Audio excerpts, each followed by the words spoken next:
Good evening, everyone, and thank you for joining us for the fourth meeting of the Clarkson GO Transit Station Area Study. We will now be starting the meeting. Can we please go to the next slide?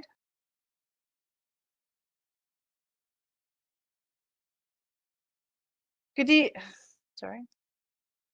Welcome, everyone. We have a great turnout tonight. We have just over 70 people who've joined the meeting. Some of you may have participated in previous meetings, so thank you for your contributions. And I welcome those of you who are joining us for the first time. My name is Louisa Galley, and I will be the host and facilitator for tonight's meeting. Before we begin, I would like to acknowledge the lands which constitute the present-day City of Mississauga as being part of the treaty and traditional territory of the Mississaugas of the Credit First Nation, the Haudenosaunee Confederacy, and the Huron-Wendat and the Wyandot nations. We recognize these people for their ancestors as people who inhabited these lands since time immemorial. The City of Mississauga is home to many global Indigenous peoples. As a municipality, the City of Mississauga is actively working towards reconciliation by confronting our past and our present, providing space for Indigenous peoples within their territory to recognize and uphold the treaty rights and to support Indigenous people. We formally recognize the Anishinaabe origins of our name and continue to make Mississauga a safe place for all Indigenous people. Next slide, please. Why are we here tonight? Tonight we are presenting a plan to help shape growth and development near the Clarkson GO station. Many of you may use the GO station or live and work in the area. We want to hear from you on the city's plans for growth of this area. I will now go through the agenda. We will begin by reviewing some housekeeping items and how to participate in the meeting. Next, we will hear opening remarks from Councillor Tedjo.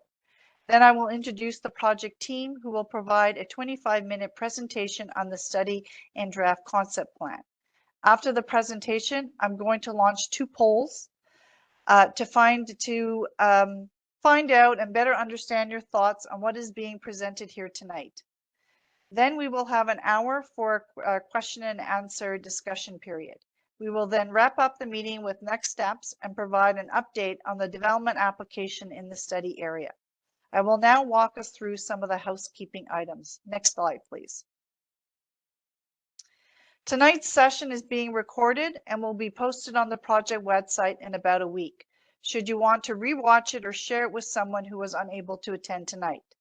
In the bottom left-hand corner of your screen, there is a closed captioning button.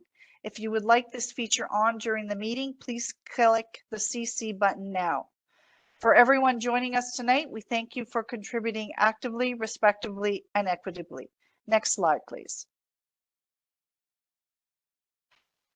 As I've noted, we will have about an hour for a question and answer discussion. We discovered that the most fruitful conversations on this platform occur when we get to hear your questions and comments. Because of this, please save your comments and questions for the discussion session. During the Q&A, please click on the hand icon at the bottom of your screen to ask a question or provide comments. I'll state your name, advise you that you have been unmuted, and then you can ask your question. If you're calling in, hit *3 to raise your hand, and it's also *3 to lower your hand. Please limit yourself to one question, as I want everyone to have an opportunity to speak, and we currently have almost 90 people here on the call with us tonight. If you prefer, you can also type your comment or question in the chat. I will try to address as many of them as I can during our discussion period. Throughout the meeting, staff may be posting additional information in the chat in response to some written comments. In order to have a respectful and productive discussion tonight, I will do my best to make sure those who want to provide feedback get a chance to do so. However, if we were unable to get to your question, I ask that you follow up with staff, and we will be posting their information later on in the meeting. Next slide, please. I know that sometimes technology can be troublesome. If you have any technical issues, we have staff on hand to assist you.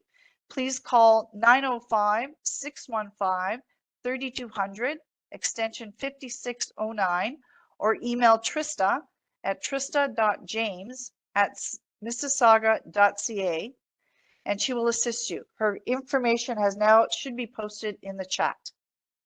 Next slide, please. We have found over the years that the preferred layout to view the meeting is stacked view.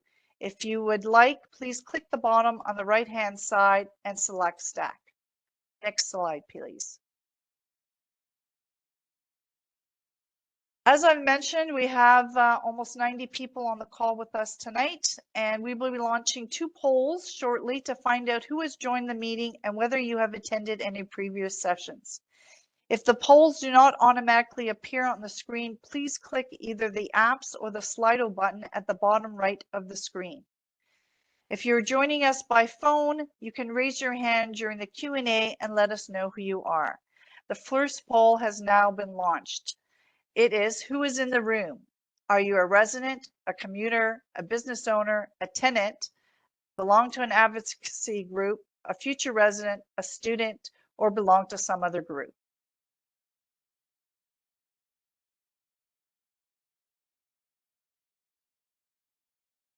So we're starting to get quite a few people answering. It seems that for the most part, we have quite a few you residents in attendance here with us tonight. About 70% of the people here joining us are residents. Then we have a few employees, some commuters, some people belonging to advocacy groups, and some future residents and students. Okay, if we can now go to the second poll.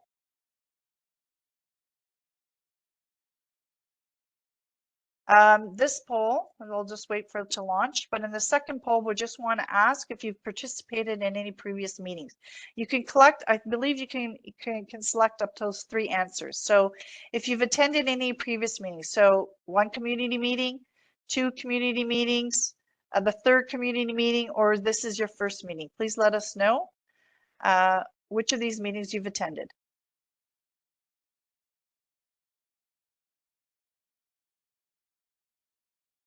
Okay, we have quite a few people joining. And right now it looks like for the most part, quite a few people have joined either this is their first meeting, or they've attended the meeting that we had on the air quality study back in March. We have a few people who have actually been with us all through the process, joining the first and second meetings. Well, this is great. Thank you. It's all nice. It's great to have you all here. I'm now done with the housekeeping items, and I'm going to turn it over to Councillor Tejo to provide us with his opening remarks. Thank you, Lisa. It's great seeing everybody here tonight, so engaged. We're over 100 folks of our residents who are on the call tonight, and I'm sure we'll have more as we proceed. This is our 3rd community meeting in a row over the last several nights, and I've seen a couple people at all of them. So we have a really engaged neighborhood, and I'm really glad to see that, as there are lots of important issues that we're talking about. And that's really what makes our neighborhood so great, is how engaged our residents are and interested and invested in how our community develops moving forward. I do want to thank the staff for their work over the past 5 years. This has been a long project that has had a number of opportunities to engage with residents, to work with businesses, to work with developers, to see how can we create the best community that we can in our beloved Clarkson area. I think, just for context, the provincial mandate that's been sort of updated recently in the last year is for 1.2 million homes, and then we'll talk about the context as the staff present. But I just wanted to sort of reiterate that, because Mississauga's share of that is 120,000 homes over the next 10 years, which is really a 30-year plan that's been accelerated in a much shorter period of time. This is not, willy-nilly. We do absolutely need to provide those homes, and one of the basic principles and one of the tenets of that is doing transit-oriented development, and that's why the mass transit station area, or MTSA, as you'll hear lots of acronyms tonight, is so important. So I think we're looking at how to make our neighborhoods more walkable, more bikeable, 15 minutes. And there's a lot that makes this neighborhood great, but there's also a lot of potential. I think as you've seen the long timelines, you'll know that this is not the final version. We welcome your input and your comments throughout this process, not just today, but in the weeks and months to come. And I myself have been very focused on, making sure we have pedestrian access and multi-use trails in all our neighborhoods in the area. And we'd like to see that reflected in the designs. So staff are going to walk through the proposal, obviously, in the study and the timing of the approvals and your opportunities tonight and in the future to provide more feedback. We have all the experts and the consultants on the call who are happy to address your questions and your concerns. But if you have anything else that you want to talk to me about, you're free to contact me directly. You can go to the website alvinteja.ca, and staff will put my contact information to reach me directly in the chat as well. So really happy to see so many people engaged, and really want to thank you and the staff for being here tonight to talk about our wonderful neighborhood and to see what we can do next. So thank you very much. Thank you, Councillor, for those comments. As part of the study process, a project team was put together. Christian Bennett is the city's project lead for the study. He is a professional planner with the city and has experience leading local area study. Wai Ying is a principal with the firm, the Planning Partnership, who have been retained by the city to assist with the preparation of the master plan. She leads the firm's urban design practice and has over 30 years of experience. We also have other professionals and staff joining us tonight. Next slide, please. The team from the Planning Partnership also includes transportation consultants from the firm HDR. Carl is the traffic lead at HDR in Canada, specializing in a variety of different transportation studies. We also have Jing Jay on the call with us. He is a project manager at HDR with over 11 years of experience in traffic and transportation engineering products. I will now turn it over to Christian to provide us with an overview of the study. Okay, thank you, Louisa, for that introduction, and welcome to everyone joining in for the 4th community meeting on the Clarkson GO Major Transit Station Area Study. So why did we start this study? There's really 3 main reasons. First, there were several provincial policy changes that happened, primarily the introduction of policies around major transit station areas, or MTSAs for short. Second, we were approached by developers to consider some redevelopment opportunities, particularly for underutilized lands adjacent to the Clarkson GO station. And lastly, building complete transit-oriented communities around transit stations does make for good planning. So next slide, please. Over the last few years, there have been many changes that have occurred to various planning policy documents, both at the province and the region. And the growth plan in particular, set out by the province, requires municipalities to direct growth to MTSAs. And MTSAs, for those who are not familiar with the term, are areas that are generally within 500 to 800 meters of an existing or planned transit station, and that distance generally reflects an approximate 10-minute walk shed. Now, the new Region of Peel official plan that was approved last year has now delineated approximately 54 such MTSAs across Mississauga, and that, of course, includes the Clarkson GO MTSA. Those new policies require us to accommodate to accommodate a minimum of 150 residents and jobs per hectare, and that represents approximately an additional 6,200 people and jobs within the Clarkson MTSA. So next slide, please.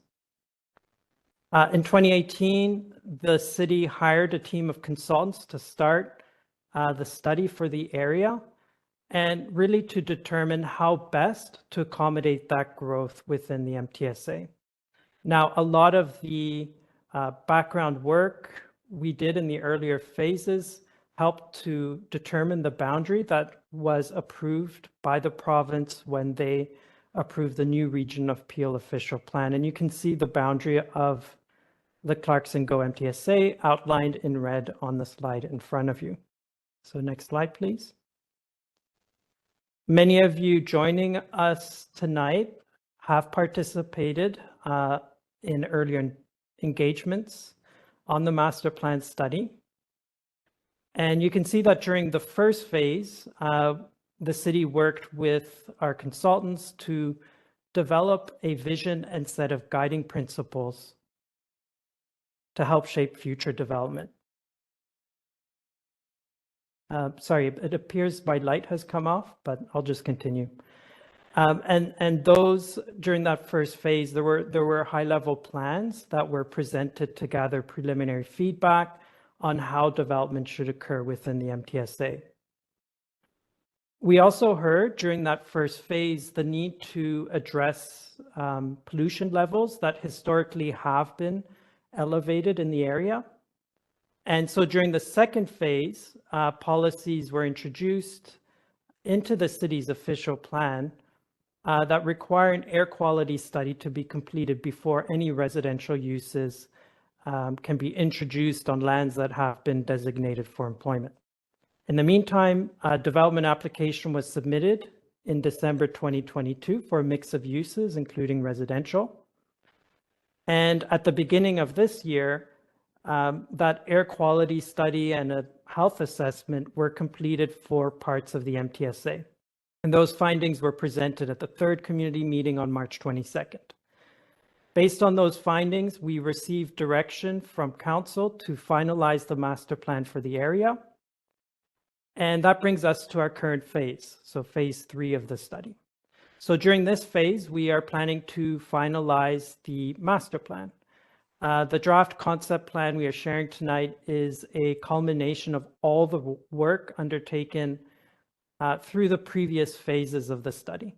The vision and guiding principles, the community meetings and workshops, and the findings of the air quality study and human health assessment. So before proceeding, we wanted to hear from you. We want to make sure we're on the right track, and your feedback tonight will help us to finalize the master plan before we seek council endorsement at the beginning of next year. And once that master plan is endorsed by City Council, we will then proceed with the final fourth phase that will introduce policies, planning policies into the city's official plan. And for those who are not familiar with an official plan, the official plan is essentially the key planning document that guides all of a municipality's planning decisions. So next slide, please. Now, the focus of tonight's meeting is not on air quality within the Clarkson GO MTSA, but I do recognize that not everyone joining tonight have participated in previous engagements. So for the benefit of everyone here, I thought we could just have a brief overview of the findings that were presented at the third community meeting. So as I mentioned previously, a development application was received in December 2022 for lands that are currently designated for employment. And the lands are generally located northwest of the South Down and Royal Windsor Drive intersection. For those who are familiar with the area, the lands are essentially where Scooter's Roller Palace used to operate. As a result of policies that had been introduced through phase 2 of the study, the property owner, the developer Slate, was required to undertake several studies to determine the suitability or appropriateness of residential uses in that location. And that included an air quality study and human health assessment that have now been completed. Both of those studies have interesting findings that have allowed us to proceed with the next phase of the study. So first, the air quality study determined for Slate's lands and lands in the vicinity that the primary source of pollution levels are actually related to transportation, so your roads and highways. Second, that pollution levels are very similar to other parts of the Greater Toronto Area. And finally, the human health assessment that complemented the air quality study determined the frequency and source of pollution are not sufficiently elevated to warrant prohibiting residential development on that basis, at least for the lands in the general vicinity of Slate's property. So all of this work was reviewed by a team of experts that included Dillon Consulting, the Ministry of Environment, Peel Public Health, the city's own Environment Division, representatives as well from local industries, so such as CRH Cement and Petro-Canada that are located nearby. I would also note that the consultants did consider potential impacts stemming from the pandemic, and this included essentially adopting a more conservative approach to the data and making upward adjustments to pollution levels to account for reductions that were seen during the pandemic in terms of traffic. So City Council endorsed those findings and directed staff to finalize the master plan on May 31st of this year. So next slide, please.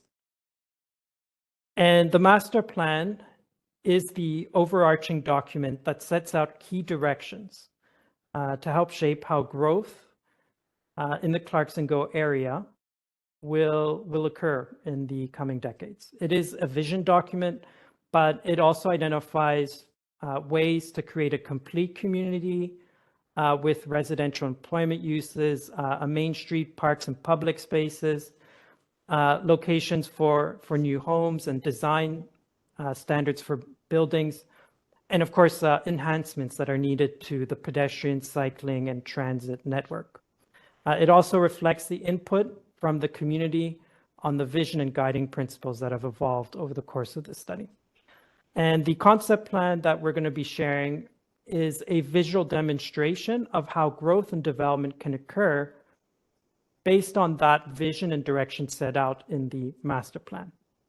And tonight we will be sharing a draft of the concept plan with key directions that will make it into the master plan. And we're asking for your feedback on 3 very high-level broad themes that have been with us since the beginning of this study. So public realm, land uses and buildings, and then finally mobility. So at this point, I'm going to turn it over to Wai Ying to present the draft of the concept plan. Thank you, Christian. Can everyone hear me okay? Okay, great. And as you mentioned, Christian, the vision for Clarkson MTSA was established at the outset of the study during the first phase, way back in 2018. And so for the few of you that joined us at that first public workshop, you may remember that we had conversations around future development of the area. And those conversations resulted in the vision statement that you see on the screen. And it was embedded, it embedded aspirations for a whole host of qualities, but mainly for how people will use, navigate to, through, and experience the area in the future. The vision is underpinned as well by a set of guiding principles that are meant to guide the physical form of future development. And they're nested under the 3 themes that Christian indicated that we're looking for your feedback on. So with the next set of slides, we're going to have a look at the concept plan through the lenses of public realm, which includes parks, open spaces, and streetscapes, land uses and buildings, of course, and then mobility, which is all about how we move and get around. We'll start with the guiding principles. Then I'll review some of the key inputs that we heard through the previous engagement events, and then I'll highlight aspects of the plan where these are reflected. Next slide, please. So our first theme is public realm. Guiding principles for this theme, of which there are 3, focus on creating spaces and streets that enhance the sense of place. This includes creating spaces for community life to happen, vibrant and animated streets, functional and beautiful public spaces. And not only protecting natural heritage, but also looking for ways to incorporate natural landscapes and an ecological approach to public spaces. Next, please. On this theme, some of the things that we heard you'd like to see in this community include improved street connections to the GO station and streetscapes that are designed to better support pedestrians. We also heard that having green space in a central location, one that accommodates different community uses such as movies in the park and patios, was also important. And you told us that having these things connected to one another and to the existing network of open spaces and trails was also important. So on the next slide, here, the concept plan illustrates a connected parks and open space system that reflects the guiding principles and what we heard was important to the community. Starting with the hydro corridor, which forms the northern edge of the MTSA, here the existing Nine Creeks Trail is located and it ends just west of the gas station. The concept plan is suggesting that a new trail connection be extended to South Down Road along the north side of the site. And then Sheridan Creek, a key part of the open space system, is a feature that runs through the study area. Today, parts of it are channelized and most of it fenced. With redevelopment of the area, we see a tremendous opportunity to make this feature a more prominent part of the public realm and to improve its interface with the lands around it through natural landscaping, the introduction of pedestrian amenities, and possibly considering barriers that are a little more inviting, such as low walls and armor stone instead of the chain link fence that is there today. We'd also like to see this approach extend along the entire length of the creek, including where it interfaces with the existing park at the northeast corner of South Down Road and Rural Windsor Drive. Connecting open space can be further enhanced by way of pedestrian connections that run through private development sites. Here, these types of connections, which are conceptually shown as green arrows on the plan, could be walkways or small landscape spaces. In whatever form they take, though, their purpose is really to allow convenient access through sites, and even better if they're beautifully landscaped. So on the next slide,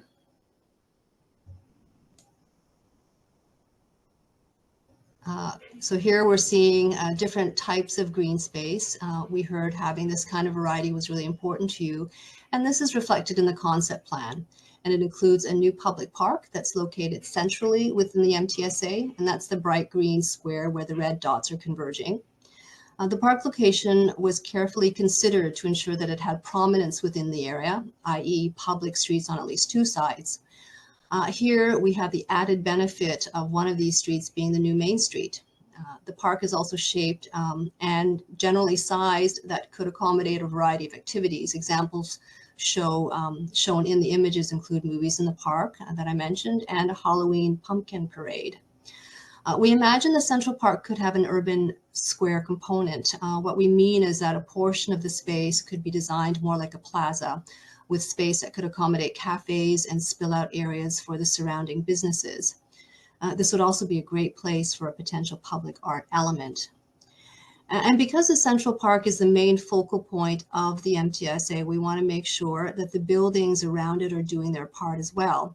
And by this, we mean main building walls facing the park with front doors and generous windows, enhanced building elevation designs for these walls, and then commercial and retail uses that front onto the space and activate the space.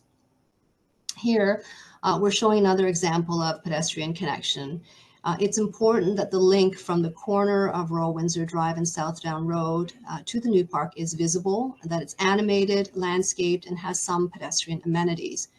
We've suggested this might be a POPs, but that's just one ownership model among others that the city may use to acquire open space. Other opportunities for future open space, if and when redevelopment occurs, exists in the area west of the new Main Street, in the area north of the GO station, and the commercial site south of Rural Windsor Drive. All of these community facilities would, of course, support the existing and future local residents. Next slide, please. Under our second theme, land uses and buildings, the concept plan is guided by the promotion of a mix of uses as well as a variety of building forms, which together with our parks and open space system have an important role in creating a sense of place and sense of community for the development. Next, please. In reference to land uses only for the time being, we heard that a mix of housing and opportunities for work and play was important to you, as well as buildings that allow for retail space in their ground floors. There was concern for businesses that are there today. Please be assured that the concept plan is a demonstration only, as Christian mentioned, of how the area could develop over time. It doesn't preclude the existing uses that are there today to continue as they are for as long as they wish to do so. There was also concern, of course, for the air quality in the area. You heard Christian speak, provide a really great summary of the air quality study earlier in the presentation. The demonstration plan is based on the understanding that those findings don't preclude the introduction of residential uses in the areas where we're showing conceptual buildings. And as a result, on the next slide, the diagram on the left is showing you the existing uses in the study area, including business employment uses, industrial uses, mixed uses, and residential uses. And then the diagram on the right indicates where residential uses are to be either expanded or introduced. This includes where number 3 is shown, the areas that are highlighted in the yellow, portions of land north and south of the tracks, as well as the 2 parcels along Royal Windsor Drive next to Clarkson Village. The broadening of the land use designations in these locations will create opportunities for residential and more intense forms of residential, in addition to commercial and employment uses. And this will allow for, of course, a mix of jobs and housing opportunities. In this scenario, the lands west of the GO station shown in the aqua color are to remain as employment lands, and the lands south of Royal Windsor Drive are to remain as their current land use designation, including the Clarkson Crossing Shopping Center. Next slide, please. So the concept plan here is showing development on the lands that I just mentioned. And so as this includes the areas west of New Main Street, it doesn't include the lands west of Main Street or the commercial site on the south side. And so therefore, for those who were with us during the first 2 consultations and saw earlier options, this is different from the plan options that were presented in 2019. The development scenario shown here allows for a mix of uses focused north and south of the tracks. This includes residential uses in addition to office and commercial retail uses, as I mentioned, and then mixed uses across the MTSA area, potentially with mixed use in buildings as well. Commercial uses would be located primarily in the ground level of buildings and focused along the New Main Street, which runs north from Royal Windsor Drive to the GO station. And other uses would include opportunities for the types of green space illustrated on the previous slides. Next, please. In terms of buildings and density, we heard in the previous consultation events that there was general support for intensification of the area, and you identified a number of areas and sites that could potentially support transit-oriented and taller building forms. So on the next slide, please. The buildings that are illustrated here are primarily focused, as I've mentioned, on the north, on the lands north and south of the tracks. It's envisioned that there would be a range of building heights and variety of building forms to accommodate the minimum density requirement of 150 persons and jobs per hectare that Christian mentioned earlier. And it's expected that with all these buildings, they would be designed to contribute to a pedestrian-oriented public realm. This would mean that they would be expected to be designed to face the street with their primary facades facing the street. They would be designed to allow for commercial and retail types of uses within their ground floor spaces. And they would have a consistent setback and base height so that they create a consistent street wall to frame both the street and public spaces. So the images on the right are a few examples showing how residential uses would have front doors, possibly steps, and definitely some landscaping to create a transition from public to private realms. And in the case of non-residential type uses such as retail uses, there would be an expectation that there's a more seamless and coordinated transition between private and public areas. The example on the bottom shows pavement right up to the front door of the building, floor to ceiling windows, and a building overhang to provide some measure of enclosure and weather protection for pedestrians. We envision that these elements would be even more pronounced along Main Street, which is shown on the next slide, please. So here we're looking at Main Street and a blow up of the area at the center of the slide. So the images on the right-hand side are more examples of how commercial retail buildings might be designed to successfully animate the public realm. They also show different combinations of landscaping treatments that could be employed to enhance the character of the Main Street area. The concept would extend to the pedestrian connection that leads to the intersection of Royal Windsor and Southdown, as shown in the two examples on the bottom. Here you can more clearly see the red dashed lines that wrap around the buildings on that plan on either side of Main Street and around the park. This is meant to indicate where commercial uses are required to be provided within the ground floor.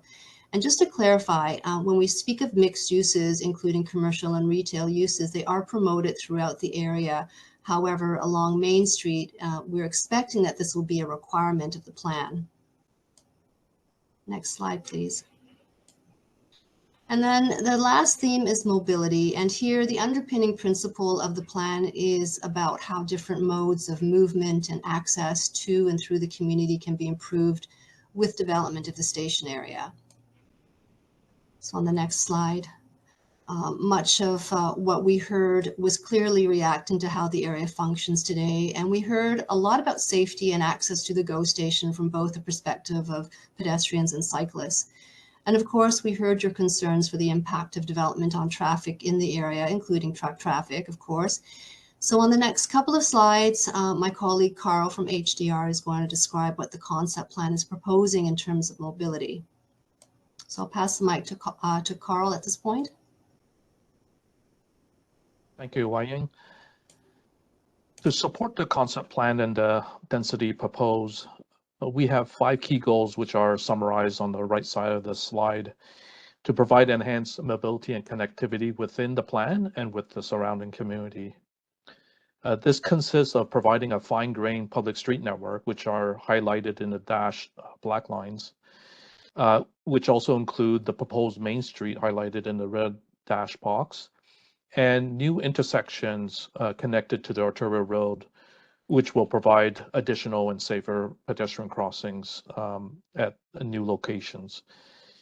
The plan also includes the off-road pedestrian and trail connections that Wai-Ying spoke to, as well as wider sidewalks, multi-use paths, and/or separate bike facilities on roads such as Royal Windsor Drive, Southdown Road, and Main Street. This enhanced network will lead to improved access to the station area and will accommodate all road users to travel safely within the plan and to connect with the surrounding community. The next slide, please. To have a closer look at Main Street, we provided a sample cross-section, as well as some sample images of other examples on Main Street. Main Street in this specific case will have a wider right-of-way than your typical local road at 22 meters wide. But this extra width is not for cars. Rather, it's for wider sidewalks of 2.5 meters on both sides. We also provide a 2-meter landscape strip and 1.8 meter cycle track or bike lanes that are buffered or separated from the road.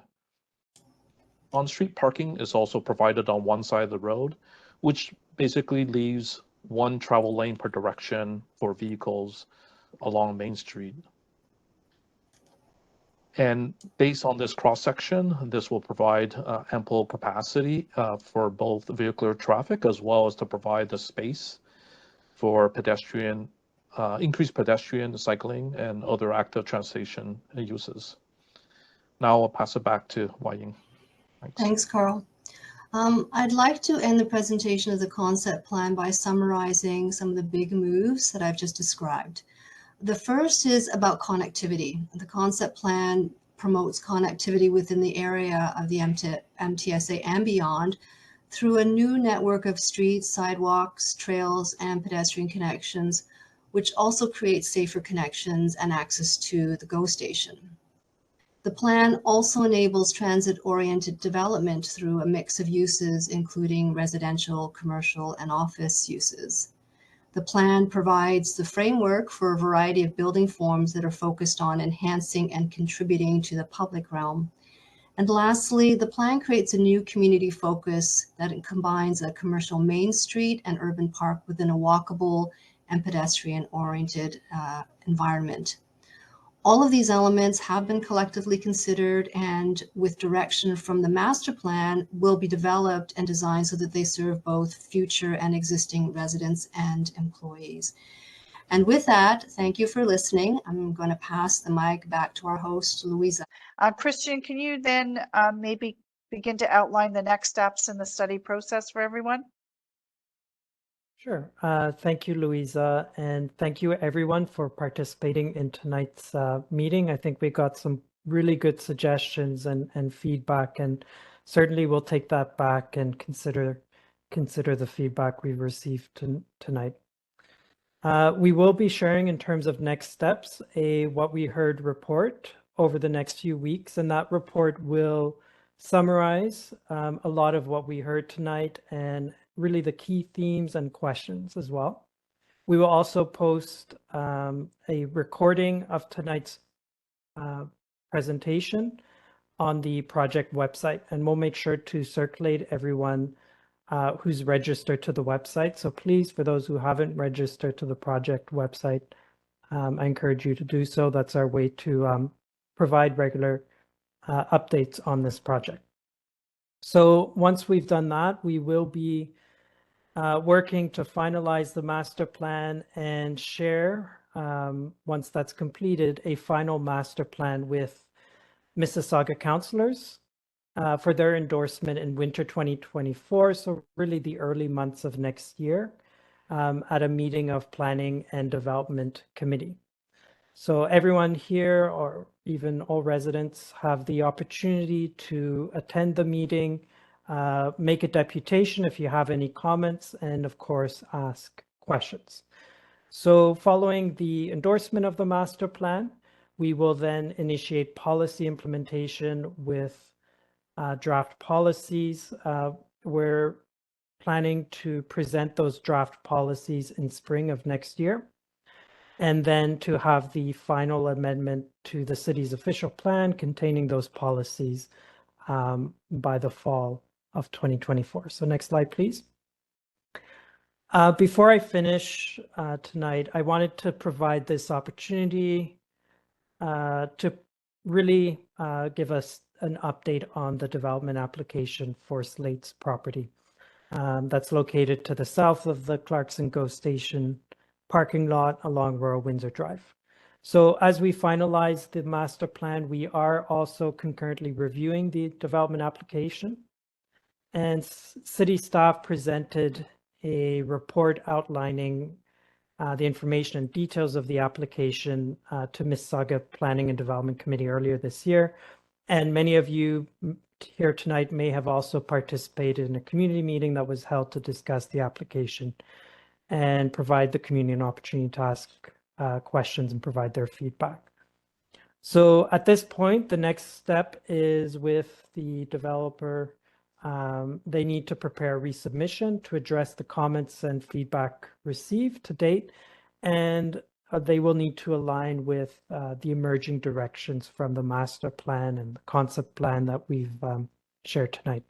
So if you would like more information on the development application, I encourage you to reach out to the development planner on the file, Michael Franzolini. His email address is michael.franzolini@mississauga.ca. So at this point, I'm going to turn it over to Louisa to conclude tonight's event.